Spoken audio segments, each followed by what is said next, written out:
நம்ம சூப்பில் என்னென்ன காய்கறி போடுறோன்றது இதுதான். நம்ம எல்லா சூப்லேயுமே மேக்ஸிமம் அந்த காய்கறி எல்லாம் இருக்கும். குடமிளகா, சௌசௌ, நூக்கல், கேரட், முள்ளங்கி, கோஸு, காலிஃப்ளவர், ப்ரோக்கோலி, பரங்கிக்காய், பூசணிக்காய், இந்த காய்கறி எல்லாம் சேர்த்து தான்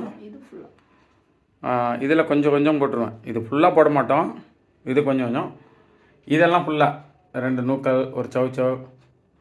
இது வந்து எங்களுக்கு ஒரு 3 பேருக்கு 2 நாள் 1.5 நாள் அந்த மாதிரி வந்துடும்.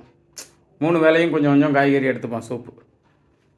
கம்பல்சரி நீங்கள் எந்த உணவு எடுத்தாலும் ஃபைபர் வேணும். அதுக்காக இந்த மாதிரி காய்கறியை வேக வச்சு எடுத்துக்கிட்டிங்கன்னா உங்களுக்கு சுகர், டயாபெட்டிஸ் ஏறாது,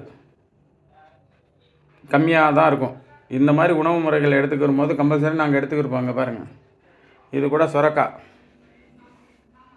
சுரக்காய் வந்து இது வந்து நாங்கள் பொரியல் மாதிரி பண்ணிக்கிறோம். கூட்டு மாதிரியோ பொரியல் மாதிரியோ ஒரு காய். ஸோ இந்த சூப்பு, காய்கறி இது சேர்த்து தான் ஒரு உணவாக நாங்கள் எடுத்துக்கிறோம்.